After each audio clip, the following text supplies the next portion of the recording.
Mais effectivement, les nouvelles technologies, ça permet pour le patronat de diminuer les effectifs et de travailler en flux tendu, donc de réduire le coût. Mais ça a aussi pour conséquence une intensification du travail. Donc, ils étaient 27% à ne pas pouvoir quitter leur travail des yeux en 91. Ils sont 34% en 2005. Intensification, c'est-à-dire vous travaillez devant un ordinateur, vous travaillez, vous faites vos dossiers, vous ne pouvez pas quitter votre travail des yeux pendant le temps qui vous sauf aux pauses. Et ça, de ne pas pouvoir, on a une intensification énorme avec les nouvelles technologies. Et ça permet aussi de contrôler le rythme de travail du salarié, puisque vous savez qu'on peut savoir combien de dossiers l'employé de la Caisse de Sécurité Sociale a réglé dans l'heure, combien le jeune qui travaille dans un centre d'appel a résolu le problème, et tout ça est contrôlé informatiquement, et combien de temps il a mis, etc. Et donc le rythme de travail du salarié, par le contrôle, par la hiérarchie, avant c'était 18% en 84, 20 ans après c'est 30%, 2 fois plus. Donc, et ça s'accroît, mais le développement des nouvelles technologies ne veut pas dire que tout le monde en profite, puisqu'on assiste parallèlement à une croissance du travail à la chaîne chez les ouvrières et chez les...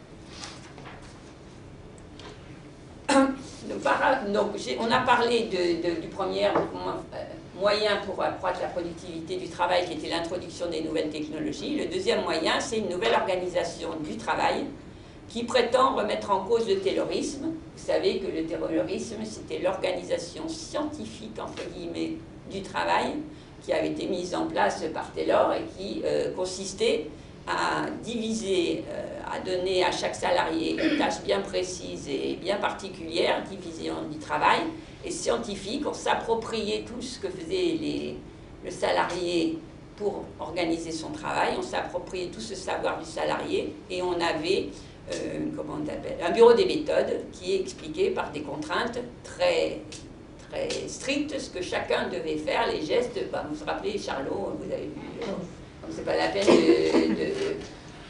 on l'y est repassé récemment, donc on le sait, comment c'était.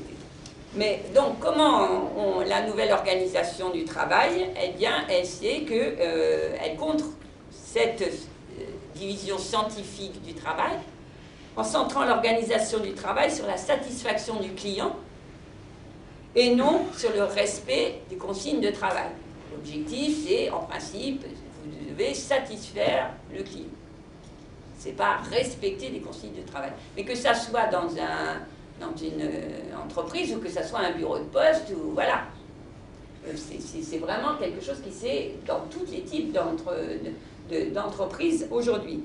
En accordant plus d'autonomie aux salariés, puisqu'on doit satisfaire la demande du client, pour lui donner l'autonomie de voir, effectivement, selon le client, ce ne sera pas tous la même demande, donc il faut donner plus d'autonomie aux salariés.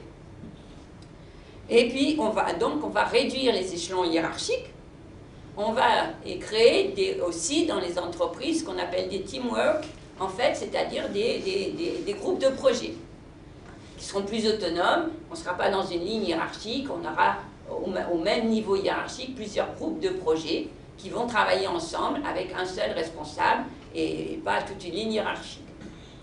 Et puis on va reconnaître ce qu'on appelle les compétences individuelles, c'est-à-dire qu'avant on reconnaissait dans les grilles de convention collective la nature du travail qui était prescrit et puis les qualifications nécessaires pour remplir ce travail. On avait des grilles de convention collective qui définissaient des minima hiérarchiques pour différents postes. Aujourd'hui, ça s'est supprimé, on ne rémunère plus là-dessus, on est passé à la rémunération des compétences qui sont en partie liées à la qualification et à la formation, mais en partie liées à ce qui est propre au salarié, à son savoir-être, comme on dit. Donc, et ça, compétences, savoir agir, compétences qui sont reconnues par le seul niveau hiérarchique du salarié. Donc sans intervention du syndicat et de l'organisation collective qui avait défini toutes ces grilles hiérarchiques conventionnels, dans les conventions de branche. Tout ça est remis en cause par, par la mise en valeur des compétences individuelles. Donc c'est toujours centré sur l'autonomie, l'individu, et qui développe des compétences dont il est responsable.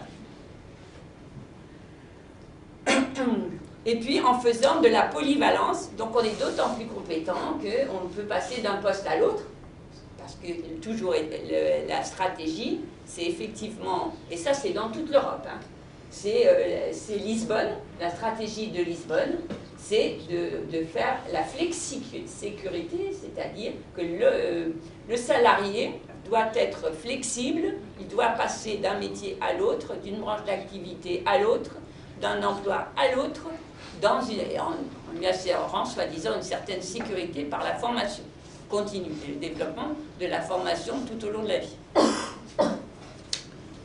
Mais on responsabilise le salarié, et du coup, avant on avait des grilles de conventions collectives dans lesquelles on classait le salarié en fonction de sa formation et de l'emploi sur lequel il avait été recruté, et il progressait dans ces grilles de conventions collectives. Aujourd'hui, le salarié est responsable de sa carrière, des compétences qu'il met en œuvre, de son engagement, et c'est lui qui est responsable de sa carrière. Et s'il ne réussit pas, c'est sa faute.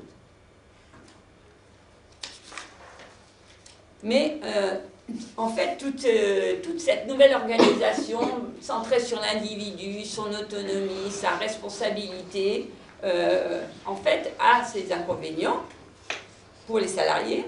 Les horaires atypiques se multiplient, et je le dis aussi parce que c'est naturellement un inconvénient pour la mobilisation et pour le militantisme syndical et politique, puisque vous voyez que 26% des salariés, 27% travaillent le samedi, et c'est le cas de 49% des employés du commerce, que 12% travaillent le dimanche, et que c'est le cas de 23% des employés du commerce, que 19% par contre travaillent souvent au-delà de l'horaire prévu sans compensation, c'est le cas des cadres, près d'un cadre sur deux, mais c'est aussi le cas de 25% des professions intermédiaires, qui donc ont un principe, un horaire légal du travail et conventionnel, mais qui travaillent au-delà et sans avoir touché d'heures supplémentaires ou de compensation. Bon, petite incidente sur travailler plus pour gagner plus. Un salarié sur 5 souhaite modifier son temps de travail. Parmi eux, on a 5 millions qui souhaitent travailler plus, effectivement. Mais donc 3,5 millions de salariés à temps complet et 1,5 million de salariés à temps partiel. Les salariés à temps complet, effectivement, en général, ceux qui souhaitent travailler plus, ils travaillent actuellement 37 heures par semaine et ils souhaitent travailler 6 heures de plus pour gagner plus. C'est en général des bas salaires, qui ne s'en sortent pas avec 1000 € par mois. Ils souhaitent travailler plus pour gagner plus, effectivement, cela, ça existe. Et ils souhaitent travailler, mais pas 50 heures par semaine, ils souhaitent passer de 37 heures en moyenne à 43 heures en travaillant 6 heures de plus. Par contre, vous avez tous les salariés à temps partiel qui, eux, souhaiteraient travailler, donc 30% souhaiteraient nettement travailler plus, mais à qui on ne propose pas un temps complet, et qui sont eux qui travaillent aussi, ces femmes, qui travaillent essentiellement le samedi et le dimanche. Mais elles travaillent à temps partiel. Et elles travaillent en moyenne 21 heures par semaine. Elles souhaiteraient travailler 10 heures de plus, c'est-à-dire en gros 31 heures par semaine.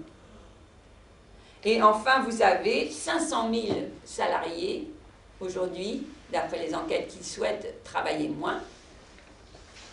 C'est essentiellement des cadres, enfin, c'est des salariés qui sont bien payés. Ouais. Et ils travaillent en général 44 heures par semaine en moyenne et souhaiteraient travailler 10 heures de moins, c'est-à-dire en gros la durée légale du travail, 34 heures par semaine. Les conditions de travail se détériorent. Vous voyez que le bruit, les salariés soumis au bruit s'accroissent un peu, mais c'est surtout les salariés soumis à des charges lourdes. La part des salariés s'accroît énormément. De même que les postures pénibles, vous savez, on parle des postures pénibles des caissières. Les posture pénible et aussi les tensions avec le public. On a dit de plus en plus d'emplois sont en relation directe avec le public, direct, et comme il n'y a plus de consignes et que chacun doit satisfaire le client et en toute autonomie, mais dans un rythme de travail contraint et avec des objectifs de rentabilité contraints, les tensions avec le public sont naturellement énormes. Et les facteurs de stress se multiplient. Vous avez les 2 premières lignes, c'est ce qu'on appelle le développement des procédures innovantes dont on a parlé tout à l'heure, c'est-à-dire respecter des procédures de qualité strictes, et puis, ou bien avoir des objectifs chiffrés précis. Vous voyez que vous avez 45% des salariés qui doivent respecter des objectifs de qualité et des objectifs chiffrés précis, 30%.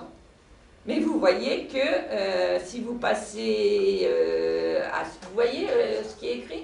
Oui. Ouais. Vous voyez que 39% déclarent subir des agressions physiques ou verbales.